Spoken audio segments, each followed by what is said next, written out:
Hi folks, it's Tom at psychsafety.com here, and I'm at an airport again. And I spend a lot of time at airports, and I spend a lot of time thinking about queues, because you spend a lot of time in queues at airports at various parts of the process. And sometimes I hear from people, especially seasoned business travellers who get frustrated at the queues and the delays. I hear that there should be a fast lane for the people who really know what they're doing, for the people who can zoom through with just one bag and the first class business passengers. And I thought this was worth addressing, because this demonstrates a lack of understanding of the theory of constraints and Eli Goldratt principle.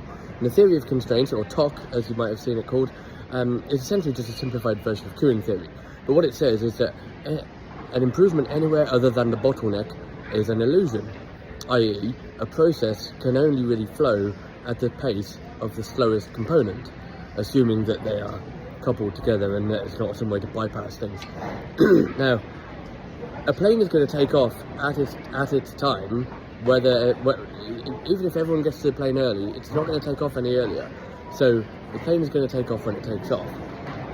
What could delay a plane taking off is people who are checked in and are still trying to make their way through security or passport control or something like that.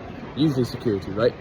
Now, if we create a fast track for the people who are already fast, they're just going to be waiting longer. They're just going to be waiting longer at the departure gate.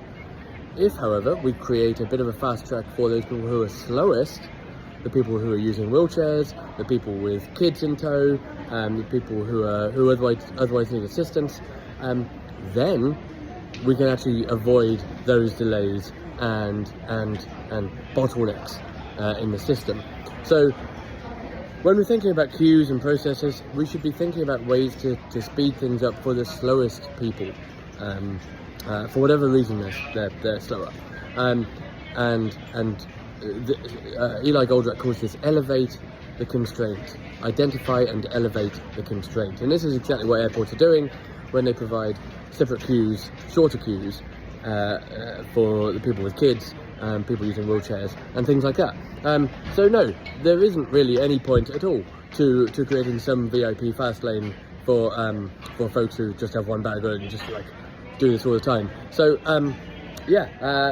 theory of constraints, Eli Goldratt. We have a piece on theory of constraints and queuing theory and stuff like that over at psychsafety.com. If you'd like to find out more, head over there, and as always, subscribe, share, do all that good stuff, and I'll see you next time.